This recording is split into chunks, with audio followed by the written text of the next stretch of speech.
Hello guys, welcome to Chasing a Murder. Also, I run Talking News with Debbie. Please like and subscribe right now so you do not forget. So the Lori Vallow case still headlines the media for almost 7 months now.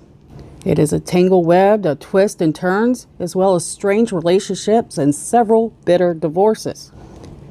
But the most fascinating part is trying to figure out how their religious beliefs tie into this case. There is strange new evidence coming out publicly every day. And the people involved with this case and the events that is happening in this case are quite overwhelming. So the beliefs that are involved with this case is being compared to a game that has been around for centuries. That game is called Dungeons and Dragons. New witnesses are coming out and saying, it teaches about zombies, light and dark souls, demons. They even get graded or ranked by their energy. This information was provided on court documents, divorce papers, by Charles Vallow before his death. But on May 26, Nate Eaton posted an interview that would pretty much pull the lid off of this case and open the eyes to what this group was teaching. Lori Vallow, married 5 times, mother of 2, Colby and Tylee, adopted J.J. Vallow. Her religious beliefs are Mormon. She also enjoys going to the temple on her free time, as well as reading fictional religious books. She was one time considered a mother that every mother wanted to be. But something in her life changed. Not only changed her. Chad Daybell. Chad Daybell grew up in Utah. He was married once until he met somebody else. So he was married twice. Religion Mormon. He worked as a sexton as well as an altar. He and his wife Tammy Daybell ran a publishing company for a period of time. His hobbies include studying his religion, visionary, and speaker. One of Chad's favorite places to speak was with a group called Preparing the People. So I want to mention this, that Lori Vallow was married 5 times, but we're going to concentrate on her 4th and 5th marriage. And Chad Daybell was actually married once until just recently, and now he has been married twice. So we'll go over that story. I want to kind of get you guys familiar with these 2 faces and kind of give you a brief introductory of their background. So because the story is humongous, I had to decide not to start with this video from the very beginning. I had to choose a place in which I felt I can start and still keep the new viewers kind of up to speed. So I decided to start with Lori Vallow and her background, just a quick background on her 3rd marriage. Lori Vallow was married to Joseph Ryan, Lori's 3rd husband. He was a very successful businessman. When she came into that marriage, she had 1 son. His name was Colby. She brought Colby into the marriage. And together, Joseph and Lori had a daughter named Tylee. Lori Vallow's just in her mid-20s. She's had 2 divorces, working on her 3rd marriage, and had 2 children. Joseph Ryan actually adopted her older son, making Colby, instead of Colby Lagoya, Colby Ryan. So it's 2001. Lori has married a new man, Joseph Ryan, and Joseph Ryan's sister, her name is Annie Cushion. She says her brother's marriage to Lori got off to a joyful start. Annie Cushing describes what she thought the start of their marriage was like. She says, quote, "They were madly in love. I had never seen Joe that happy. My brother had never been married and he had never had a child, so he was over the moon," end quote.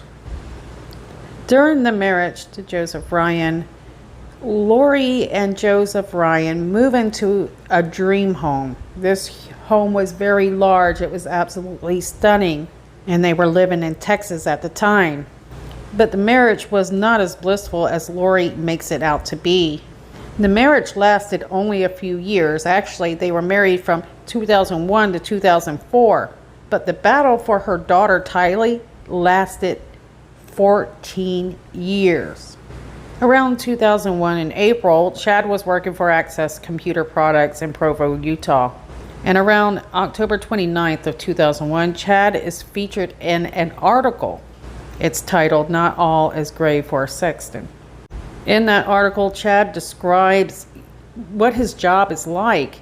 He tells you the pros and cons about it, but what was kind of concerning was the fact Chad had a few fears that kind of stood out. Actually, the article starts off by saying that, quote, "I enjoy meeting the local citizens and helping them locate graves. I also enjoy keeping the cemetery looking nice," end quote. But as you read deeper into the article, it starts to talk about the fears that he had as working as a cemetery sexton. At times when he was working, he felt like spirits or ghosts were watching him. And in 2001, he actually says he starts speaking to spirits. One of the spirits that Chad Daybell speaks to is his wife's grandmother that passed away. Chad Daybell often used Tammy Daybell's grandmother to convince Tammy to do things. He said that her grandmother told him to tell her. All of this actually stems from a near-death experience, or let me correct that, 2 near-death experiences that Chad Daybell said he had. These near-death experiences give him the gift to speak to spirits. And he also said, give him the gift to walk in 2 worlds. One in a spirit world, which you'll often hear him referred to as behind the veil, and the other foot here on earth. Chad Daybell also believed that he had the gift to predict future events, especially future events happening around him and people he loved.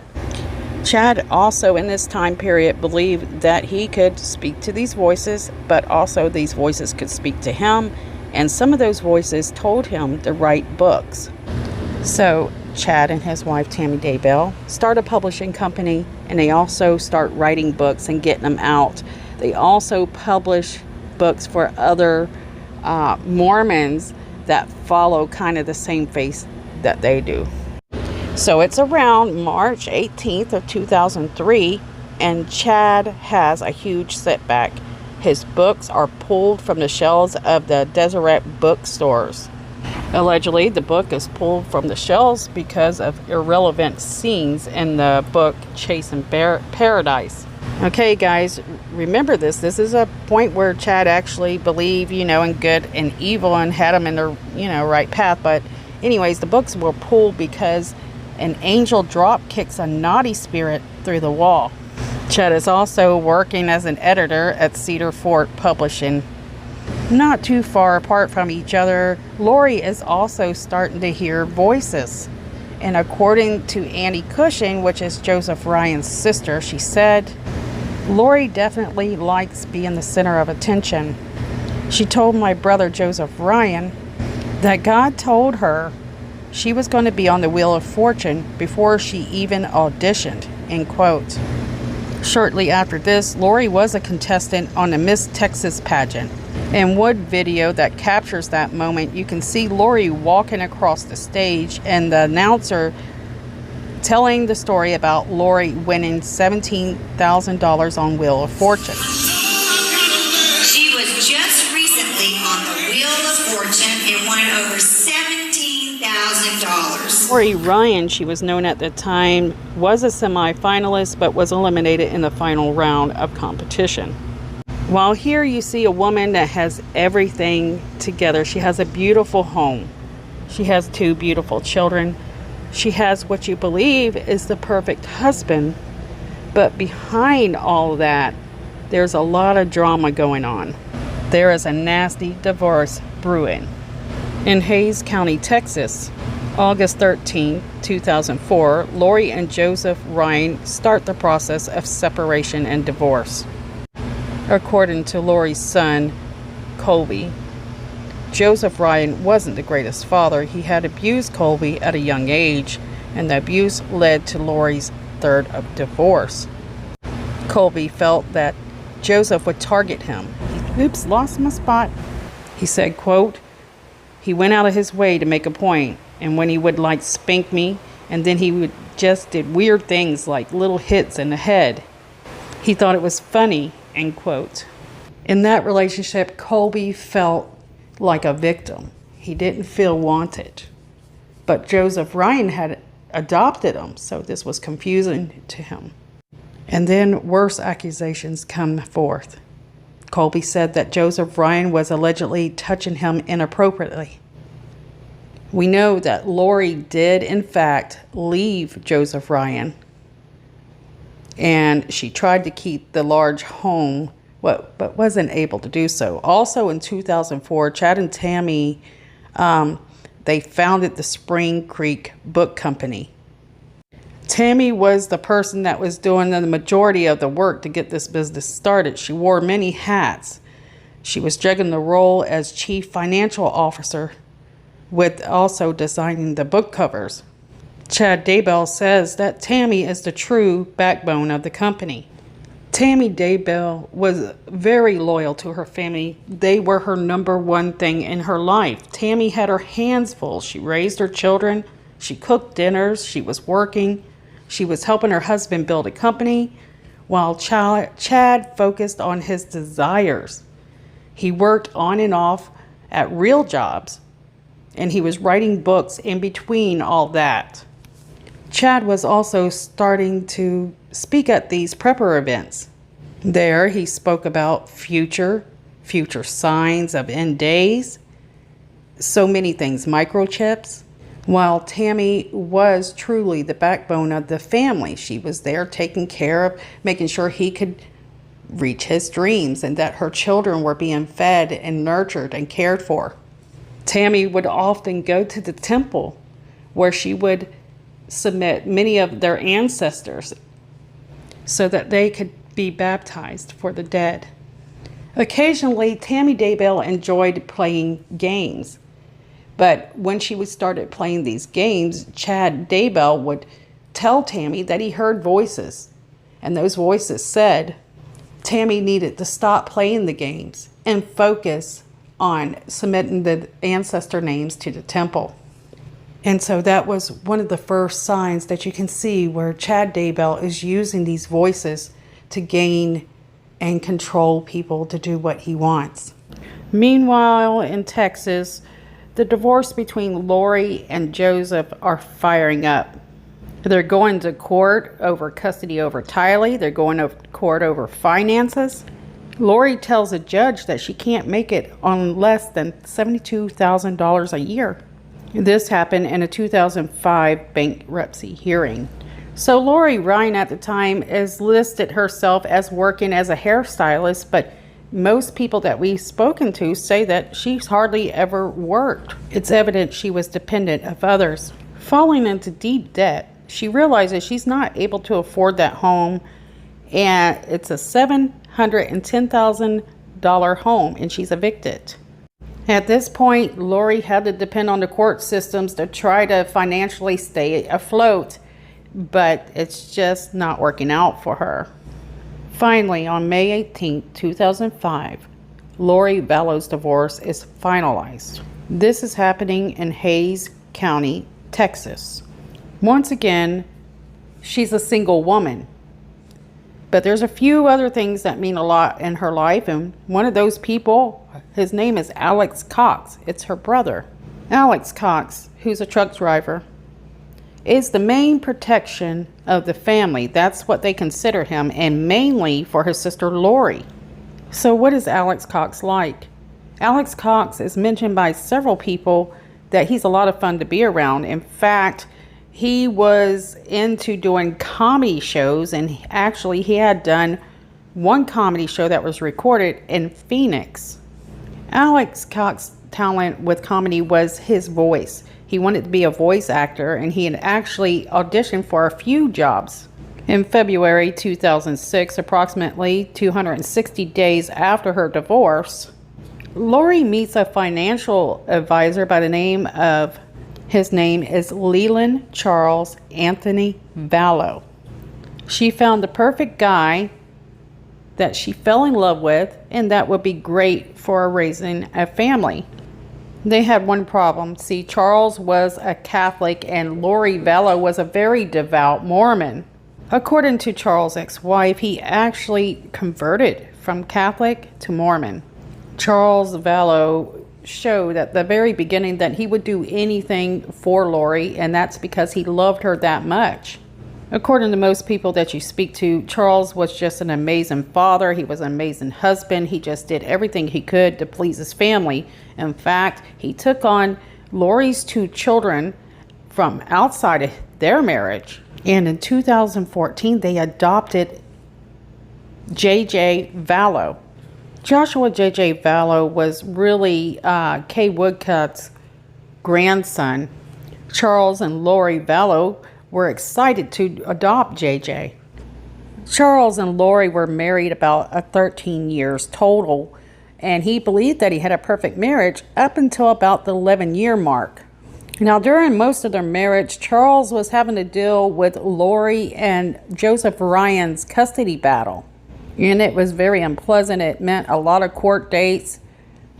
Lori even had cameras put into her home to watch her, because they were saying something about her mental status back then, and those accusations coming from her ex-husband, Joseph Ryan. Now, for Lori, she felt like she was being done wrong, and who does she reach out to for that? So she reached out to her brother, Alex Cox. So Lori's brother, Alex Cox, tells a friend of his in Phoenix that he has to leave for a few days because he has to go to Texas. He has a few family matters he needs to take care of. Joseph Ryan was accusing Lori of hiding their daughter, Tylee Ryan, from them. And as well, she was kind of not showing up to a few court dates. Joseph Ryan is reaching out to the court system, and Lori is running away from the court system. She said that the courts weren't protecting her children. Finally, Alex Cox arrives in Texas, and it's not long, and there's a police report where Alex Cox had threatened and tased Joseph Ryan in a parking lot. The next day, Joseph Ryan goes to the hospital. He has a broken wrist, and they're treating him for a few other things. Of course, Alex Cox goes to jail for a period of time. I think it's 90 days. But while he's in jail, he's reaching out to his sister. He's writing her letters, asking her to send him tag numbers and pictures.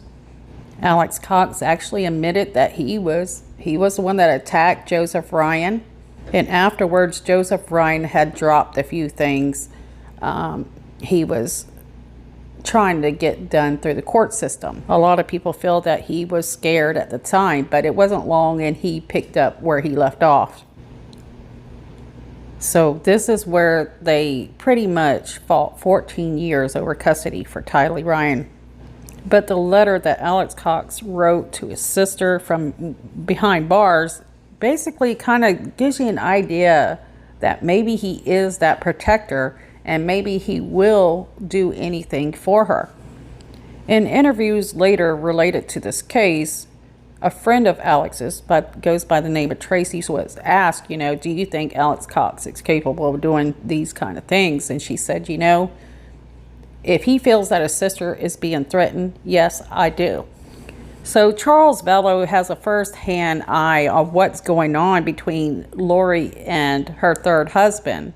But Charles is very supportive of Lori. He's there by her side through every bit of it, no matter how sketchy it got. Also, during their marriage, Lori was not working. This is through witnesses that are related to the two.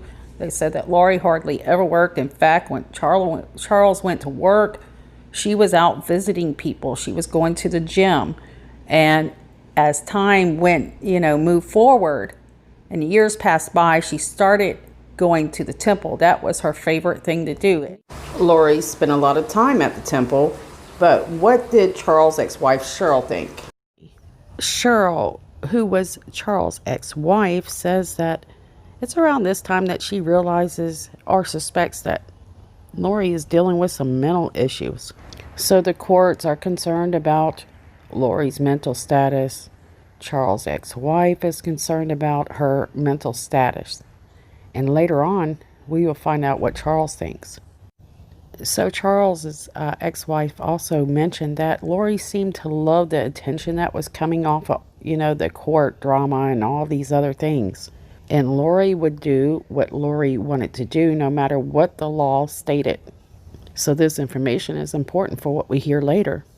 So according to Cheryl, she said her kids would go over to visit their dad and Lori. And as I mentioned, she said that Lori didn't seem to have a job. She wasn't that hairdresser that she had heard about. But there were a few rumors that Lori might have been helping her husband with selling life insurance. So I've not found, solid information on that, but that's something I would like to mention. In 2008, Melanie Boudreaux, which is the niece of Lori Vallow, is now married to Brandon Boudreaux. Her mother, Stacy Cox Cope, actually died when she was just a young child in elementary school. Allegedly, Melanie says her father took her away from her dying, sick mother and had told Melanie oftentimes that the entire Cox family was crazy. He had also allegedly told her that her mother died of anorexia. According to records, Stacy actually passed away of a diabetic shock, but she also had like a factor 5 blood clotting disorder. And this is a quite dangerous disease if you've not heard about it. And you'll see it also claims another life later on in the story. So Charles Vallow in 2011 is served some papers that are meant for Lori.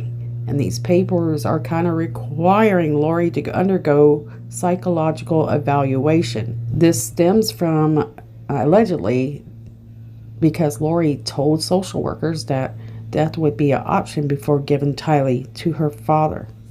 So Lori had a few appointments set up and she ended up canceling those appointments. This ended up causing a few concerns for the psychologist that's supposed to evaluate her. She calls Lori to reschedule an appointment.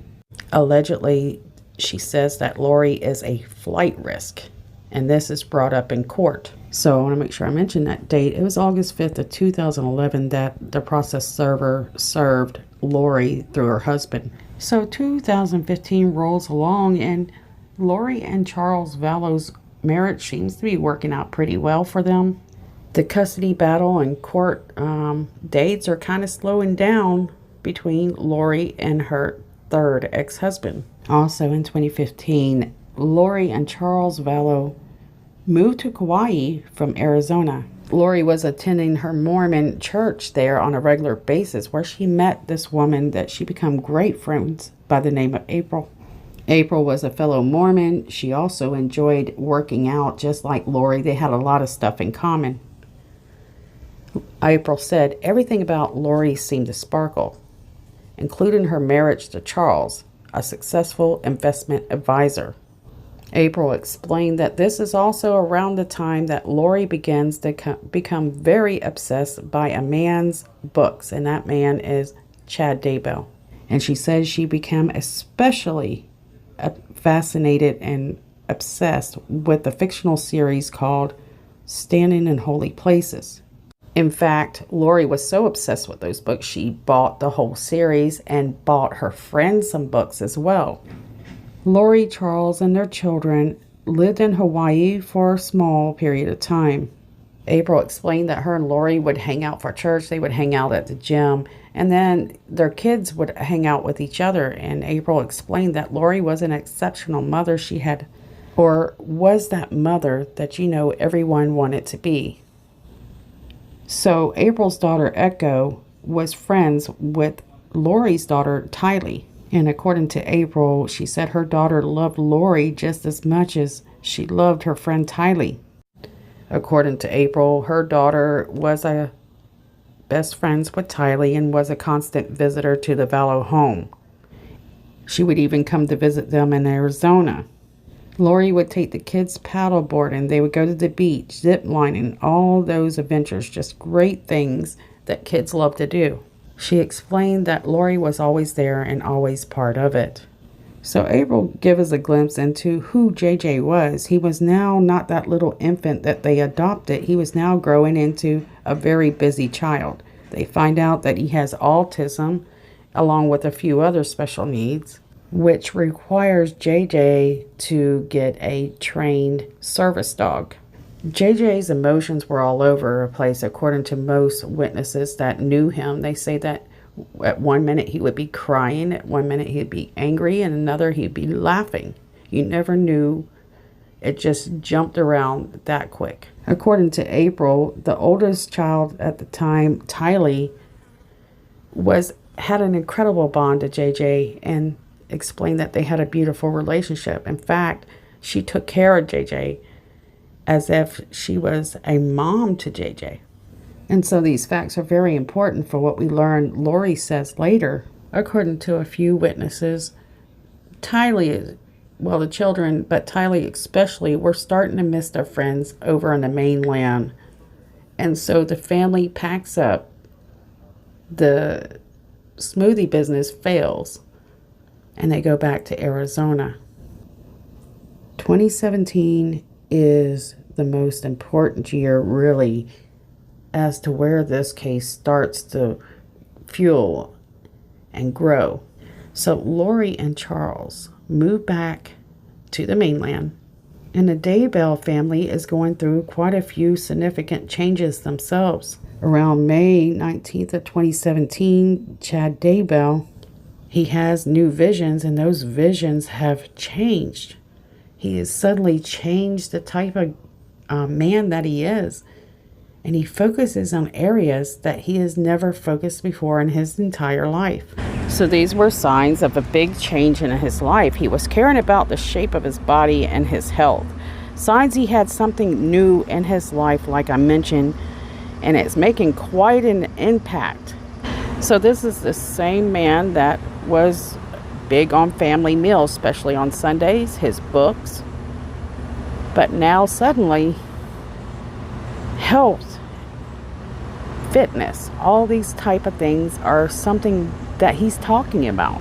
Meanwhile, what we're hearing is Lori Vallow is paying less attention to her children. And this is when things started to change in the Vallow household and in the Vallow marriage. Also around this time, Chad is speaking with people like Julie Rowe. He's writing more books, and Living on the Edge of Heaven is one of those books, where he describes his experience with his near-death experiences. He is also very open with the fact that he speaks to deceased relatives. So in this, at the very beginning of his book, there's a dedication to his wife, Tammy Daybell, that says she is his one and only. However, in the same breath, Chad Daybell is also writing about the future and him helping build what they call the New Jerusalem. He says, I appear to be in better shape in the future than I am now, probably due to the lack of fast food in Zion. Another clue that most likely he's going to have a different lifestyle with different people. His interest in his family starts to shift to himself. This also fits the time frame that Melanie Gibb, Chad Daybell and Lori Vallow's friend, says is about the time that Chad and Lori meet.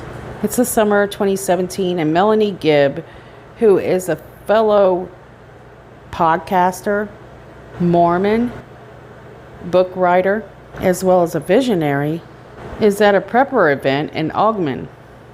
Melanie said she watched Chad Daybell speak about his visions as well as his dreams, and she says she walked up to Chad afterwards and introduced herself.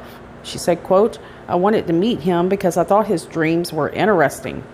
When I met him, I thought he was a really nice guy, end quote.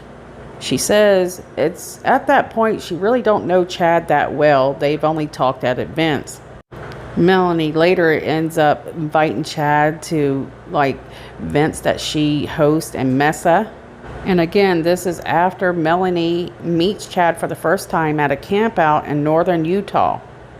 So around August the 23rd of 2017, Chad Daybell is speaking on a podcast. Chad Daybell discusses microchip implants currently in the news, fulfilling prophecy. He also discusses the exciting prophecies and expectations of sacred records by Sean Bear Little. I'm sorry, Little Bear, said it backwards. If you don't know, I have dyslexia, guys. And Dan Jude. So they're discussing that there's going to be an event September 9th in Utah, also hosted by Preparing a People. After 14 years of fighting for the custody for Tylee Ryan, in 2018, Joseph Ryan, Lori's ex-husband, is found deceased, lying on the floor in his apartment. Evidently, he had been there for around a week before they found him. After his passing, his daughter receives quite a bit of a lump sum. It was determined he had passed of a heart attack, and he was cremated. What was very interesting is the fact that Joseph Ryan's sister, Annie Cushion, really didn't get any type of reach out call from Lori. She hadn't even mentioned the fact that Joseph might have passed away. It's not until a little bit later that Lori actually does eventually reach out to Annie and ask her to come visit them. She asked Annie to come visit for the support of Tylee Ryan. When Annie arrives, she says at first, it was like normal. But later, she heard Lori saying awful things in front of her own daughter about her father.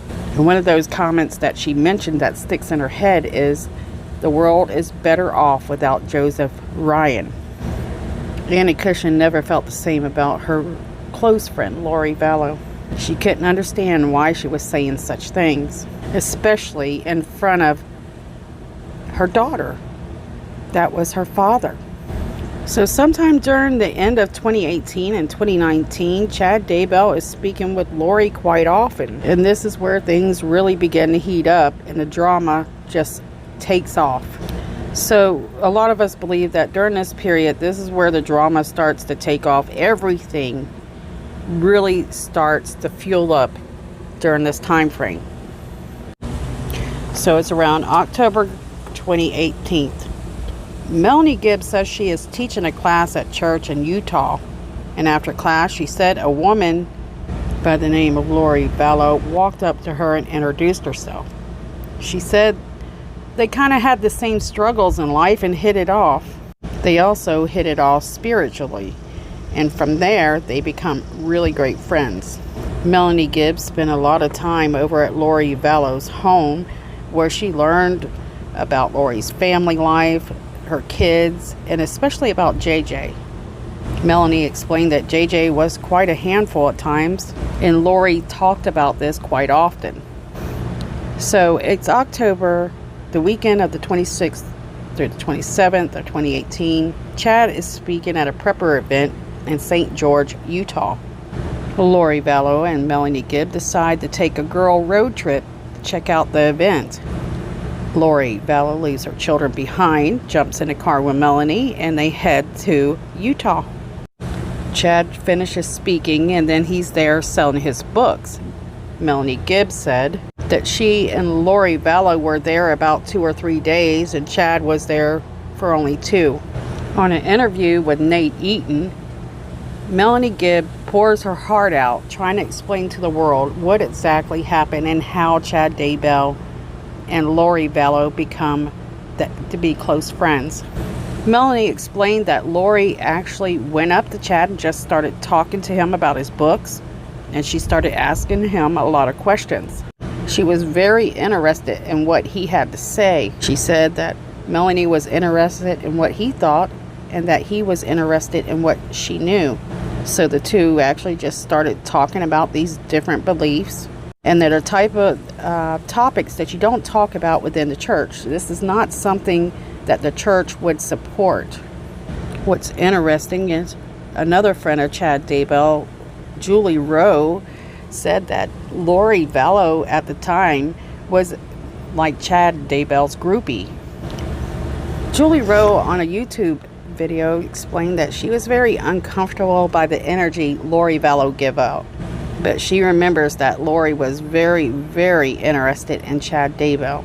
So we have the vision that Lori's at this October Prepper event where Chad Daybell is speaking. She brought along her friend Melanie Gibb, and we find out that Lori and Chad connect right away as if they've known each other forever. We also learned that they're discussing things that were not talked about in the church. It was things that you didn't talk about, or it was more things that you talked about with a close friend, with not a lot of people listening. Remembering what Chad is like with his wife Tammy Daybell, he often talks to Tammy about what spirits tell him to tell her. And we learned that he liked to do these type of things in order to manipulate or control people. Well, this was no exception for Lori Vallow. In my opinion, when he's talking with Lori Vallow, he's actually telling Lori that he and Lori were married multiple times in multiple lives. Melanie Gibbs said that this fact was established the day the two first met. She explained that Lori accepted this very openly and understood this belief. In fact, she had heard all about these teachings and beliefs through podcasts. So Melanie Gibb admits that her friend was listening to podcasts that were putting these type of ideas into people's heads.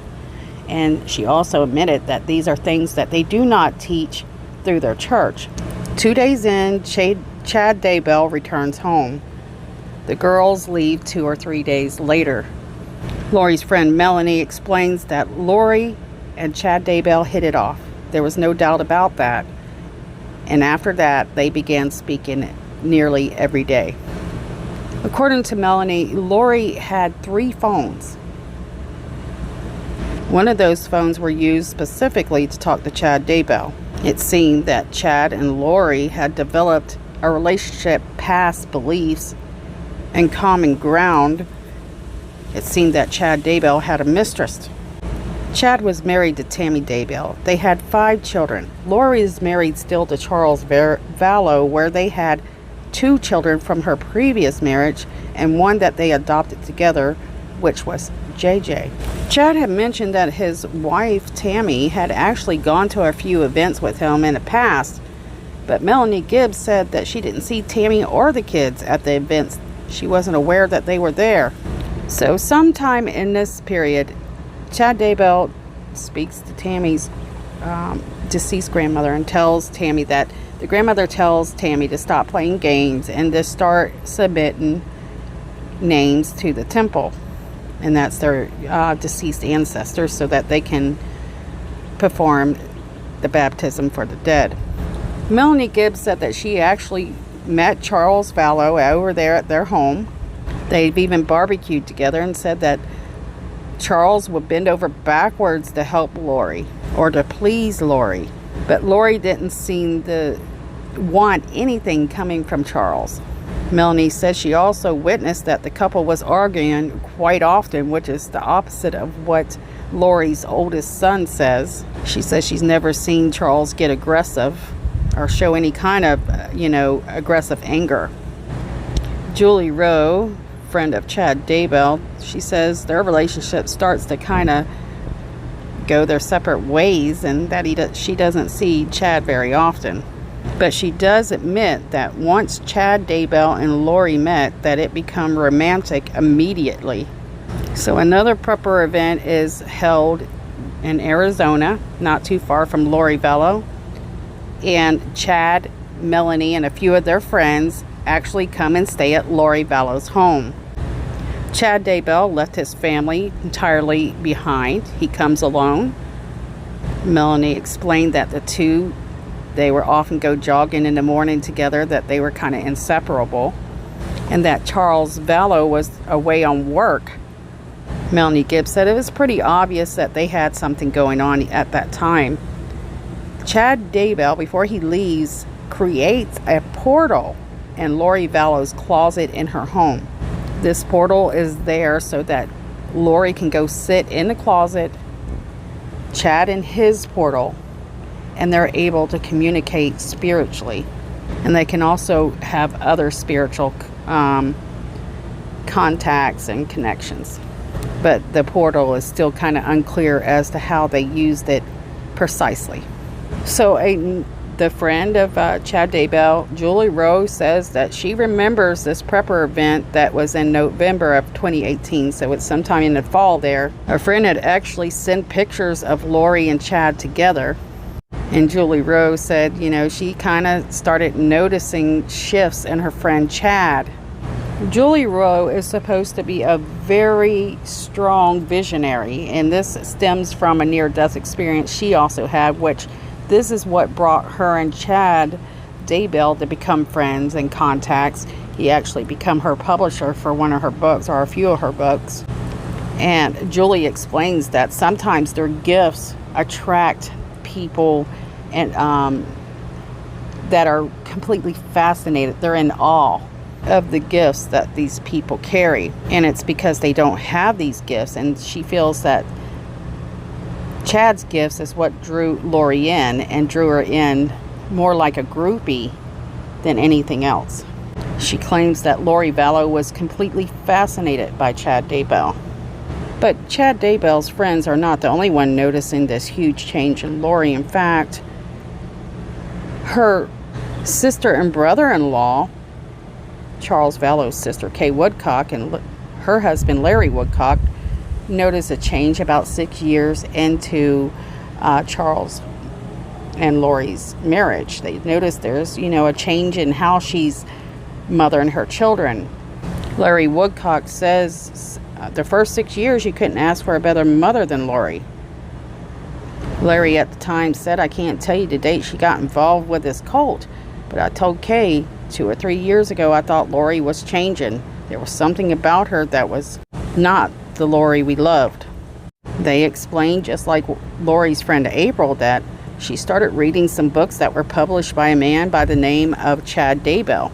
They also explained that she was listening to podcasts and things like that.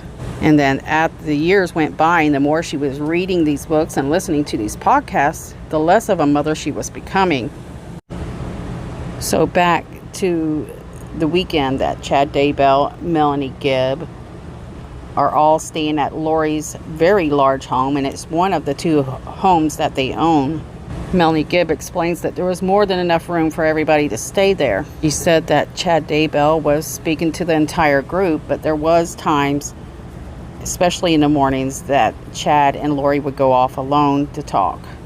So it seemed Chad was becoming a leader of this new belief and this new group, and they were out gathering for people who thought the same way that they did. And this is evident in the podcast, in their description if you read them. Chad would talk to Lori on a daily basis about their ideas and beliefs. Lori would then contact the other people attached to their group or molded into their circle to relay what he said. According to Melanie, Chad was teaching Lori things that he's heard, things that he says, and Lori was teaching everyone else. According to Melanie Gibb, Chad had a few other women and men that he spoke with as well, but none of them compared to Lori. Melanie says she also listened to all they had to teach, but she never believed it 100%. But what I noticed on that interview that she gave, she also didn't deny any of the beliefs. It's very evident that Melanie Gibb did play a huge role in this drama and everything that was unfolding and the world that they were creating. Whether or not she knew the extent that Chad and Lori was taking it to, I cannot say. But I'm pretty certain with her time that she spent with Lori that she has an idea of how evil Lori can be. In fact, she mentioned that Lori had doubts about Chad Daybell's beliefs at times, and you could see it in her face. In fact, she had quoted that if Chad is Satan, he sure is a good one. This clarifies to me, and I'm sure it clarifies to you as well, that they realize that there's something not good going on with whatever he's involved in and whatever he's teaching, and that they're starting to move over to the dark side and accept the evil. I think Melanie realizes this now, but at the time, I think she was blind, just like Lori was. It's only a matter of time. They're so open about this relationship and their beliefs. Charles Vallow starts to gain an idea that there's an affair. Charles Vallow notices that his wife is, her number one thing in her life right now is hanging out at the temple.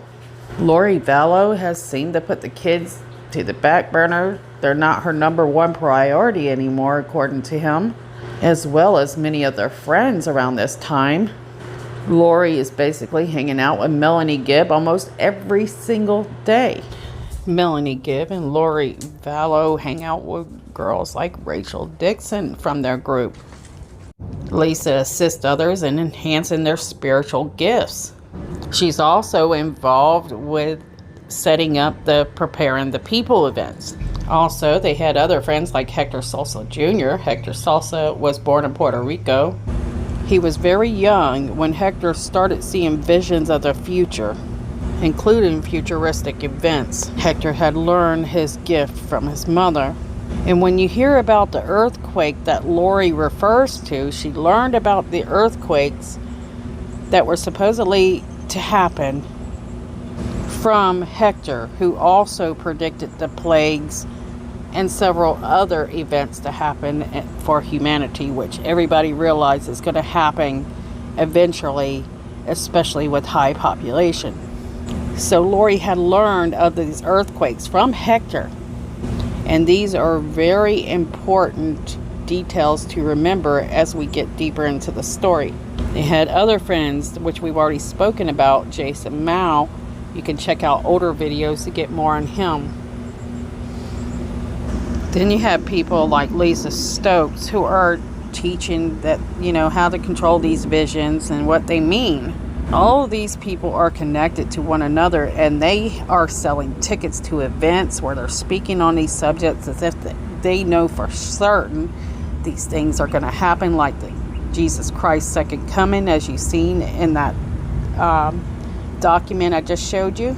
And faithful Mormons such as Lori Vallow are going to these podcasts, or she's listening to them, she's reading these books that they're putting out, and it's quite dangerous.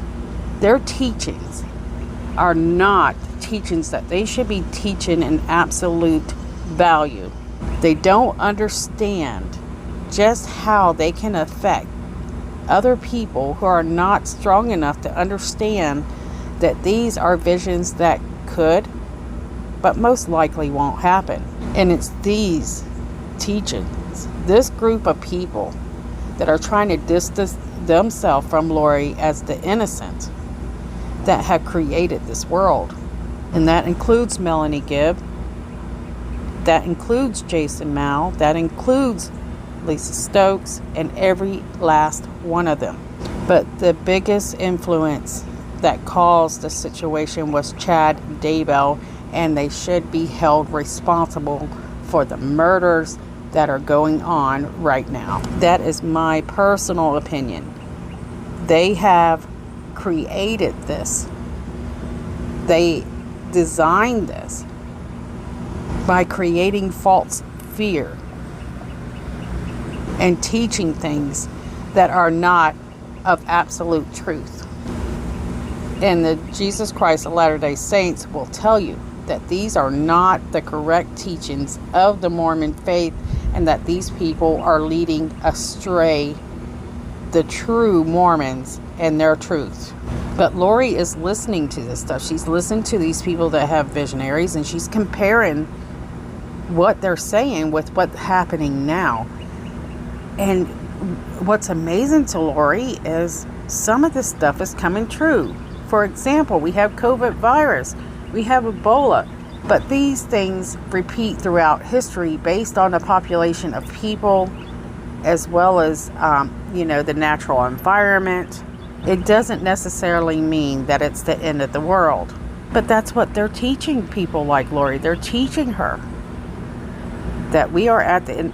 This is Christ's second coming, and these are all the signs. And it ended up causing a very devastating story. Lori Vallow's husband, Charles Vallow, sees this change in Lori. He has fear for his wife and her beliefs and the new people that are in her life. Charles Vallow knows there must be somebody behind it, so he starts searching through emails, and he finds an email that's from a man by the name of Chad Daybell. He also finds an email that is, well, it's got his name on it, but it's not his email. Turns out Lori is contacting Chad Daybell through Charles Vallow's email, using his name as an email for her to contact Chad. Once those emails are discovered, everything just gets worse because Charles is now in fear for his relationship and his marriage. He sees his wife, she seems to be falling in the deep end, and he's trying to pull her out of this. But she's fighting him the entire way. I can guarantee you that Melanie Gibb probably witnessed one of those, since she's witnessed so many of their arguments. We know by a police report that Melanie had actually witnessed one struggle between Charles and Lori, and that's where Charles was trying to get her help. He thought that Lori needed mental help, and that's where we're leading up to right now. Around January of 2019, Charles Vallow is definitely seeing a huge rebel in his own wife. He sees that she really isn't into her family or her children, and it's not like her. They are arguing a little bit more often. Her older son, Colby, has been married. He moved out of the house. He was starting his own family. Tylee was now working. She was almost 18 years old. At some point in between all this, Tylee Ryan is actually working for her GED. And Charles Vallow is speaking to his wife on the phone. And according to Charles, Lori started talking about some crazy things. In fact, he had mentioned that Lori had spoken to him on the phone and said to him that he was not Charles Vallow, that Charles Vallow was no longer in that body, that Ned Snyder has taken over Charles Vallow. She tells Charles that she's part of the 144,000, and according to Charles, threatened to murder him if he got in her way. She was on a mission, and that mission was to prepare for Christ's coming in the summer of 2020. Meanwhile, Lori's niece, Melanie Boudreaux, is also having these premonitions. She's hanging out with this new group of people, the same people that Lori's hanging out with. The whole family seems to be torn apart. Charles Vallow reaches out to Lori's friends, her family, people like Lori's brother Adam. He's trying to tell them, look, Lori's acting crazy. She's saying these crazy things. I just don't know what to do anymore. At some point, Charles decides that he wants to try to get Lori into are two professionals that are able to evaluate her mental status. He's now more worried about her mental health than he is anything else. So this is his priority. And mutual friends or family members are kind of going in between Charles and Lori and making things kind of worse. They're pretty much telling each other what each other are saying. So anyways, January 29th, 5 a.m., Charles gets on an airplane headed for Houston, Texas. While Charles is out of town, Lori changes Charles' flight so he can't come home. That's what he suspects, especially after, all the threats she had given him over the phone. According to Charles, Lori tells Charles not to come home or near their house. All his stuff is gone. So while Charles is in Texas, Lori empties $35,000 out of his business account. Charles finds out that Not only was his bank account drained, he finds out that his return ticket was canceled, forcing him to buy a last-minute $600 one-way fare back home. When Charles landed in Arizona, his truck was gone from the airport parking lot. Charles immediately thinks back to what Lori told him and assumes that Lori most likely took his truck. Charles has no ride home, so he calls his friend to come pick him up from the airport and drop him off at home. When Charles arrives home, he can't get anybody to come to the door. He can't get his kids to answer their phones. So he calls the police to come out to assist him in case something went wrong. So the cops arrive, and Charles tells the officer, he says, "I have this mental eval order. I want to do this now. You have the pickup order now. Am I correct? If she doesn't answer, what do we do?" The officer says, "If she doesn't answer the door, we can't enforce the order." Charles Vallow explains to the officer that he is trying to get in touch with his kids, but none of them will respond to him, and Lori obviously is not allowing the kids to speak with him. He tells the officer that he's been locked out of his house. Then Charles tried to explain, what his wife is going through as far as her belief system through her religion. Well, it's not really her religion, but the group that's affiliated with the religion. The cop informs Charles that he's not familiar with, that religion. And Charles says, "That's the thing. That's what I'm trying to tell you. I'm not familiar with it at all either, and I'm a Mormon."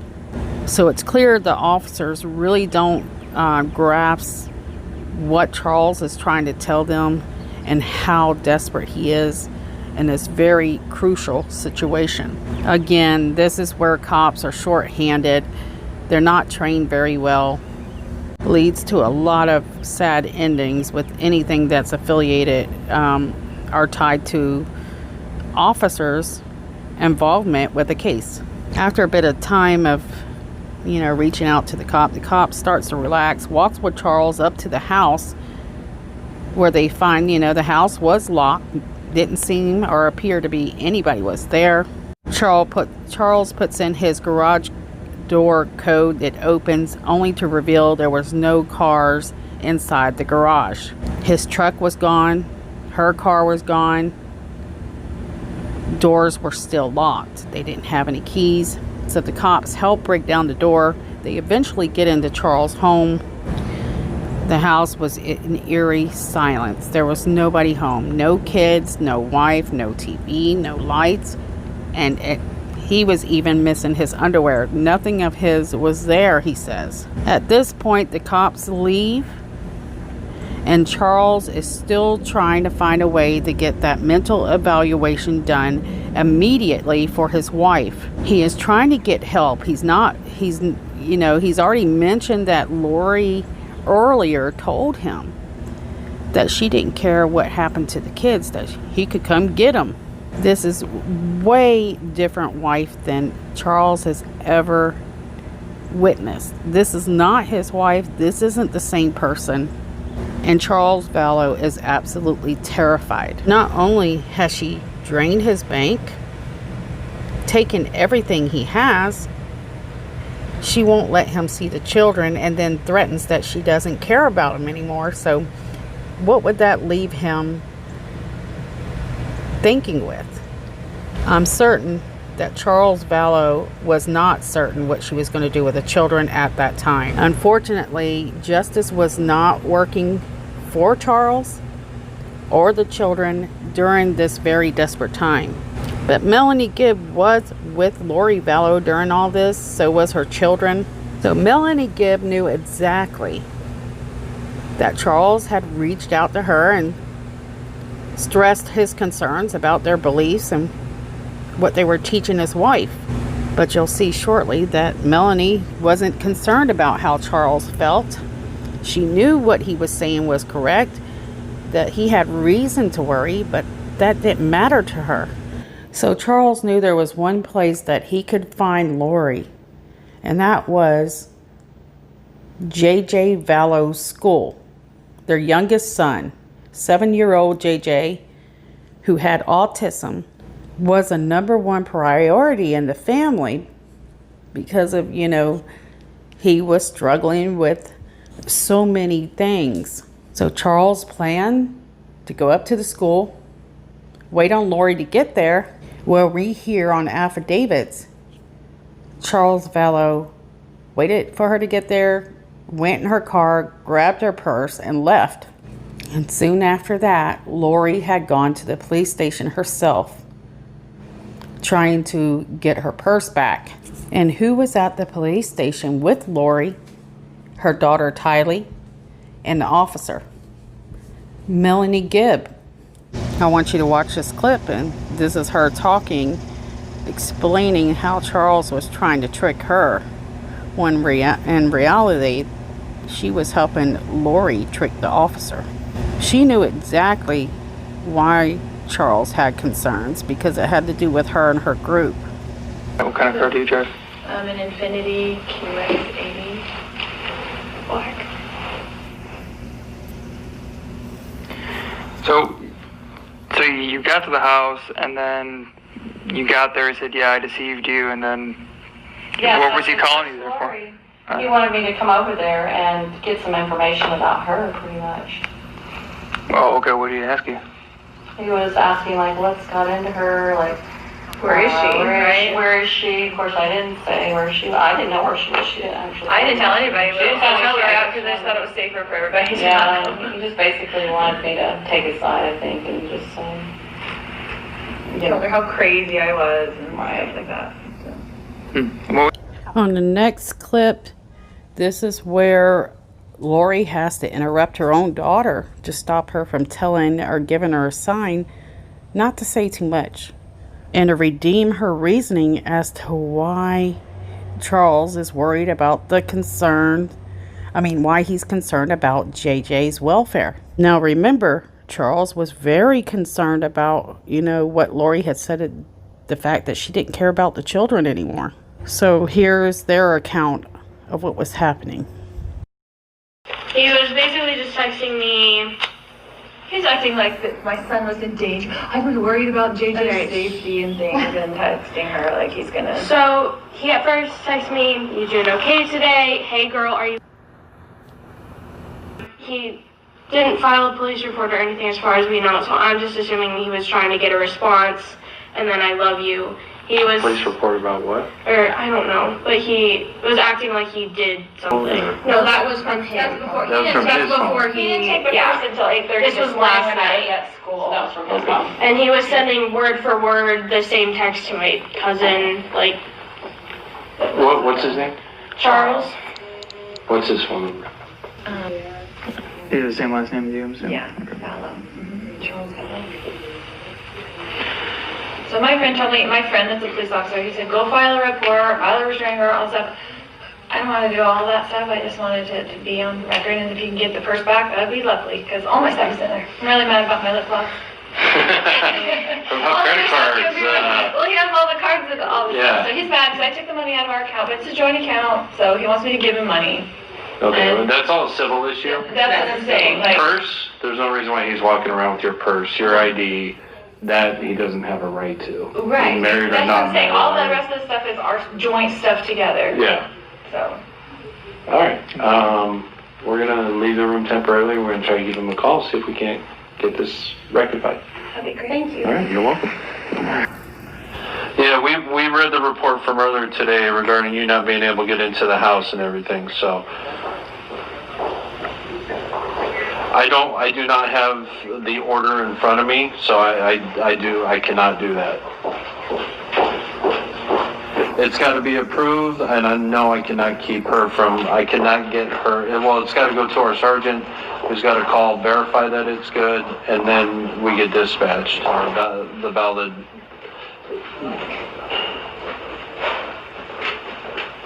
Well, I'm telling you right now, we have a process. You come here, you turn it in, it goes to a sergeant calls the doctor. Okay, well, I don't have that. And for all we know, it's not valid anymore. I do not know. So here you can see where the cops are kind of stuck in between two people. They're saying two completely different things, but the sad part about it is the justice system works so separately that they're not able to put things together and do the right thing. And this has caused more cases than I can count on my fingers where it ends in a tragic death. And this is just another example of that. Shortly after this, Lori turned herself in for a mental eval, but Melanie Gibbs said when she come out of there, she said she passed in flying colors. And the doctor themselves seemed to insinuate that they knew that she wasn't having any issues before they even had time to speak with her. Lori Vallow left the evaluation, high hopes, feeling free. Charles said that Lori had used Charles' name and created an email. And in that email, Lori is writing Chad Daybell, but Charles is starting to get suspicious that Lori and Chad are having an affair, which is rightly so. Lori wrote in an email, quote, "We really enjoyed having you stay with us back in November when you came for preparing a people conference." I think this next quote is very important to know what her interests in Chad were. So, quote, "I'm willing to pay you well to help me get this book into shape as my ghostwriter," end quote. So clearly you see her motive mostly is what I believe, that's my opinion, that her interest turned to Chad. Then she says, quote, "Is there a way that you can come here for a couple of days and help me get the book underway?" End quote. She says you could stay in the guest room like before or in a hotel if you prefer. "I hate to take you away from your family, but I know this book is vital to my speaking success." So she does have, some interest in Chad, and it isn't just for, what he looks like or anything like that. It's for what she can get out of him, it appears. But regardless of why she's contacting Chad, we do know that they're kind of having an affair. This has been stated by Charles, by Melanie Gibb, and we do know that Charles was frantic about this, and of course you couldn't blame him. He's thinking, what is going on here? While he's catching Lori is the one that is actually having an affair, she's telling all his friends and all her family that Charles is the one that is cheating. But there's never been any evidence of that to come up. Now, Charles had drawn up divorce papers. Then he retracts those divorce papers, and in those divorce papers he states, everything that's been happening, including how he believes that his wife is going crazy since she's gotten in with this preparing a people group. She's threatened to kill him. She's threatened to take everything that he has. And now Lori is accused of trying to change Charles' life insurance password. Charles ends up writing his agent and telling him, "Look, we need to do something about this because I feel like my wife is breaking into this account. She's changing the password. I'm not giving her permission." And then in another breath, somehow Lori would coax Charles into letting that guard down. She would make him believe that they were going to work things out.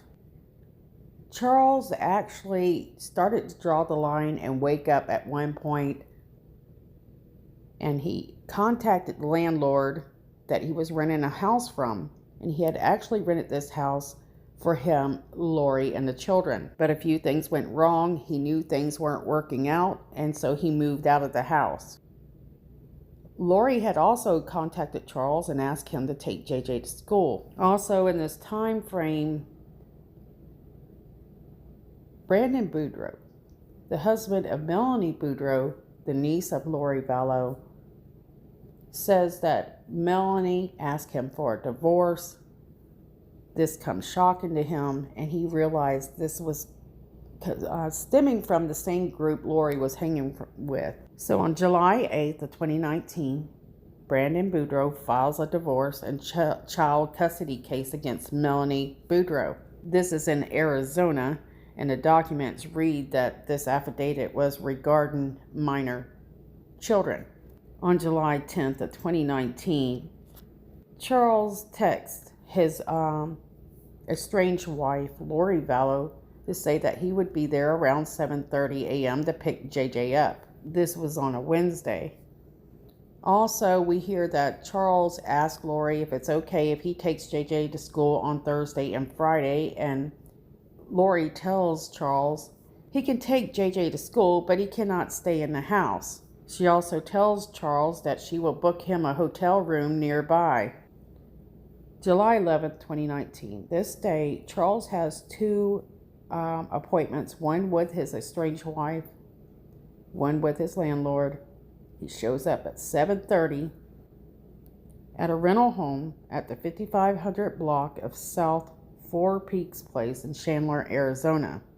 When Charles shows up to this home, he finds that Lori's brother is also there, Alex Cox. Lori and Charles get into an argument. There's several accounts of what happened that morning. Some of the story is that Charles Vallow and Lori Vallow were arguing to the point it was escalating toward a very violent scenario. This caused Tylee Ryan, her daughter, to come out of her room with a bat. The end result was somehow Charles ended up with the bat and swung it at Alex Cox, Lori's brother, hitting him on the back of the head, causing Alex Cox to run back to the room he was staying in, grab his gun, and shoot Charles. Alex Cox calls the police and says that he had just shot his brother-in-law out of self-defense. When the police arrive on the scene, Alex is seen dabbing the back of his head with a napkin. Lori and her children are not there. After a few moments, the cops talking to Alex Cox, trying to write down and take a report on what happened, Charles' wife shows up with her daughter Tylee. The cop tells Lori to go and wait over there while he finished talking with Alex Cox. He walks through the house, and you can see where Charles is just lying there. According to Alex Cox, he said he tried to save his life, but he couldn't. When they took a story from Lori, it didn't match what Alex had said. In fact, Lori had mentioned that she had Charles' phone, and Charles asked her to give it back, and she refused to do it. She says she heard a shot, and that's when she ran in to check. And she said that she and her children were there during the time of the shooting, whereas her brother said they were not. After it's all over, they go down to the station, they talk with the cops, they return home. Later that evening, Colby shows up to the house to find out what's going on.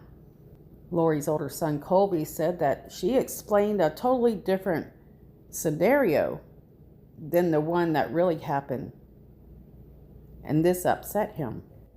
According to Melanie Gibb, in an interview she just done with Nate Eaton, she said that she had not seen Lori during this time, and she didn't know anything about it, and it wasn't until 4 days later that she heard about the fact that Charles was no longer here. However, she had talked to Lori, and according to Lori, Charles Vallow was a zombie. Gibbs says she don't think that Lori used that term immediately, but later it was the word zombie was attached to Charles Vallow. Melanie Gibbs said that she remembers this because Lori Vallow was telling her that, Charles was no longer Charles, and she had heard from Charles as well. In fact, Melanie Gibb was dealing with the fact that she had two people texting her about the same thing. The only difference is she was listening to Lori Vallow call him a zombie, claim that, Charles Vallow was no longer Charles Vallow, and seemed to be quite supportive of it at the time because she continued to show up to visit Lori afterwards. According to her, Lori's getting these ideas from Chad. Both Lori and Chad are both reaching out to the spirits, or what they call the afterlife, or behind the veil, for answers. Lori Vallow, it takes her time letting Charles Vallow's family know that their father had passed away, so she sent it out by text, of all things. The kids asked her what happened, but she refused to tell them in detail what happened to their father. while Lori and Charles' son are texting back and forth, Cheryl says that she looks it up online and finds out that this is a possible homicide case. Even though they know this, they continue to ask Lori, her side or her version of the story of what happened. They just felt that Lori really didn't care about Charles. She didn't care about his sons. And what most of us worried about is the fact that the kids were there when it happened. So here's the email that she wrote to the boys. She said, "Hi boys, I have very sad news. Your dad has passed away yesterday, and I'm working on arrangements, and I'll keep you informed with what's going on. I'm still not sure how to handle things. Just want you to know that I love you, and so did your dad." It wasn't long, and Lori was looking to see if there was any money left after his passing. So she immediately looked at the $1 million policy that Charles had. Lori knew for a fact that he had this insurance policy, and she had talked to Melanie Gibb about it multiple times. In fact, according to Melanie Gibb, Lori had actually said that she had a $3 million insurance policy on her head, and that she felt like somebody was going to try to hurt her because she had that much. So what I have learned in this case is, and this is my opinion, Lori accuses Charles of an affair, but she's the one having an affair. Now we heard that Lori tried to change the password on the insurance policy. Now Charles is no longer here.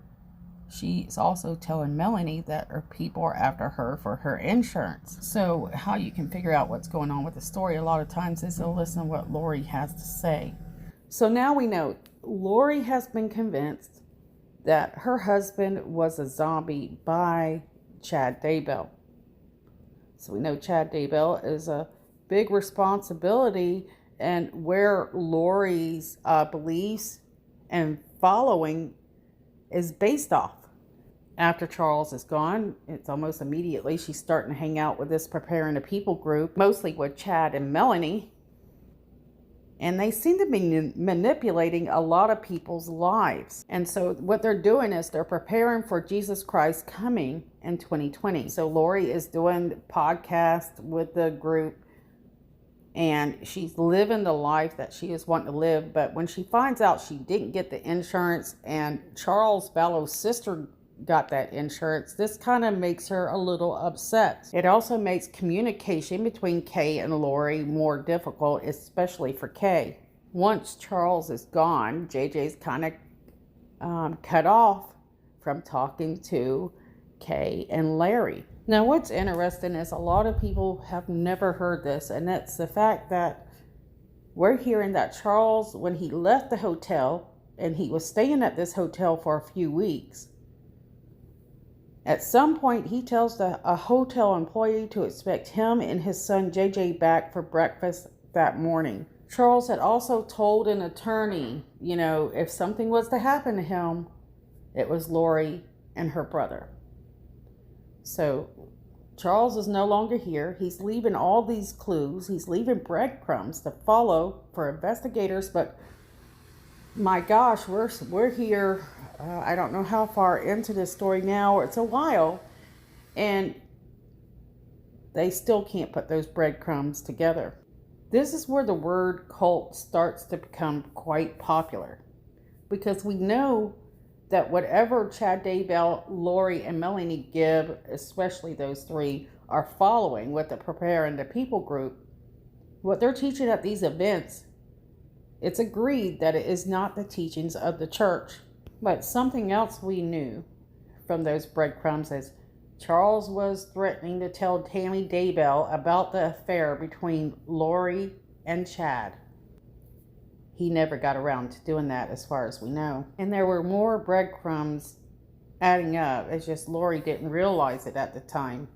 In fact, there was emails that Charles had written to Lori's brother, Adam Cox. He said, "I'm not sure of the relationship with her and Chad Daybell, but they are up to something. They will not explain it." Charles wrote, "I'm going to send it to Chad Daybell's wife. Her name is Tammy, and I found her email address on their website, too. I've got their cell number, too." It's about 2 weeks after Charles has passed away, and Lori Vallow has put the training dog that belongs to JJ up for sale. She listed it for $2,500. And this is very interesting because this dog is so very, very important to JJ. Fortunately, the trainer actually saw that listing and told Lori that she had to get the dog back to the rescue group. And he gives JJ's dog a new special needs boy. Charles' ex-wife says that sadly there was no funeral and no obituary after Charles passed away. She also explained later that Charles' passing was 100% planned. That's the way she felt. She had told many people that Charles wasn't that aggressive guy that they were trying to make him out to be. Cheryl also felt that Lori was 100% behind whatever happened with Charles. Meanwhile, Chad is attending a conference in St. George where he sits at the table to sell books. And according to some of the resources that we've gotten, they're saying that Tammy didn't attend there because she was at work. Around August 22nd of 2019, Lori makes a podcast with Melanie Gibb titled Field of Fire, Seeking and Finding Sweet Jesus. And so here, the ladies are supposed to be talking about types of challenges that help them find miracles in the reality of their best friend, lover, and our souls. In between some of this, Lori finally goes out and talks to her older son, Colby Ryan. She tells Colby that she and the kids are moving. Colby not sure of exactly what's been going on in their life. You know, he knew there was a lot of bad things happening, and getting away from the house was probably a good idea after what happened. Lori Vallow moves to Rexburg, Idaho. Melanie Gibbs said that she didn't see Lori quite so often, but she did make a trip up there after Lori moved to be closer to Chad Daybell. She said Lori and Chad took her to BYU. And they were kind of being intimate at times. And she asked them, she said, aren't you worried about someone telling Tammy? And they tell her, you know, nobody really knows what Tammy looks like because her and Chad really didn't do anything together. So they're very open about their relationship. They're not worried if Tammy finds out. Not only that, Chad has got a prediction. His prediction is that Tammy's gonna pass away soon. Tammy Daybell was a very loyal, trusting woman. She absolutely loved her family and spent all of her time with her children. And just recently, Tammy went over to visit her parents, where she was dancing and goofing off in their living room, completely oblivious to what's going on behind her back. In fact, Lori and Chad Daybell took it upon themselves to enter the temple and marry themselves, and they're married by either priesthood or other people on the other side of the veil, and they do it behind the back of everybody of the Mormon church. A lot of people are wondering why they did it that way, and that's because they weren't living the lifestyle to where they would be allowed to be married into the temple. They were both already married. The temple was Lori's absolute favorite place to go, and this has been told by Charles, Melanie Gibb, along with a few other people that know Lori. She wasn't attending church, but she was going to the temple. For those of you not familiar with the Mormon religion, you must know that in order to get married in the temple, you have to kind of submit, if you will, your lifestyle. They must know you. They must know your background, the type of life that you're living. So basically, it needs to be approved by the higher-ups of the Mormon church, and temple. Now, we have to remember that Lori is listening to what Chad is telling her. And so when she met Chad, Chad told her that they've been married multiple times in several lifetimes. Chad told Lori that she was married to him once and that he was the great angel Moroni. Lori believed this. In the interview for East Idaho News, Melanie Gibb tells Nate Eaton Chad says this several times. In August, JJ starts a new school year and he starts going to the Life Academy. Kay Woodcock and her husband Larry, they reach out to the Life Academy to ask about JJ's welfare because they haven't seen him in quite a while. Also in this time period, Melanie Boudreaux's being pulled in closer to this group along with her brother Alex Cox. But what's kind of uncertain is the fact of whether or not the kids are involved with this group. But it seems after hearing a few sources and witnesses say that Lori is kind of thinking the kids were getting in her way because she had this mission. This is something that coming pretty quick with her life. And again, she had told Charles, these kids, she really didn't care about them anymore. So what Tylee is doing in between this, nobody really knows. Melanie Boudreaux mentions that Tylee is oftentimes staying at a friend's house. According to Lori and Colby, usually Tylee was pretty close with JJ, but in some parts of the story, Lori mentions that Tylee doesn't like to babysit JJ unless she's getting paid. But as we learn, Lori's not very dependable on any words that come out of her mouth. So a little bit of environment change, guys. Sorry about that. So I'm referring back to what Melanie Gibb said. When I remember Lori seeked Melanie Gibb, Melanie was the upper hand. She was the teacher, but at this point, Lori is becoming the leader of this group. And Melanie Gibb says that she's being taught from Lori and Chad.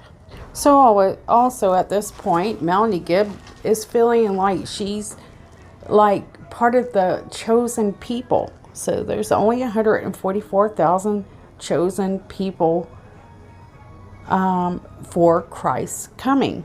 If we think back to January, when Chad Daybell sent Lori 7 missions to accomplish together, the plan details translating ancient records, writing a book about it, identifying locations in Arizona for white camps, figuring out who will be the leader, like the presidency for the Church of the Firstborn, and to establish food distribution as tribulations start. Last but not least, ordain individuals to translation and provide supplies to the righteous members of families. So here they are, they're representing Christ's coming, but without some of the most important people in their lives, their husbands, their wives, and even their own children.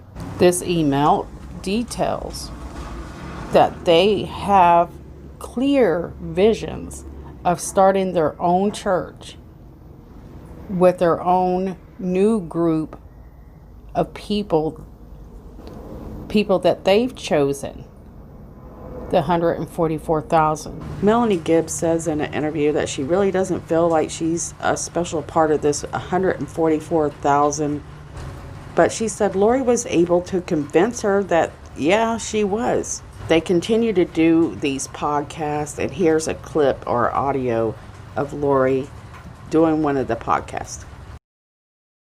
Together as saints, as brothers and sisters, and preparing for the second coming of Christ. We want to be there together, and we want to be there strong together.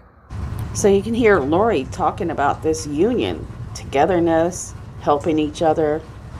It seems that they have the best interest of the people in mind, but they have exclusions. Not everybody fits in the word together.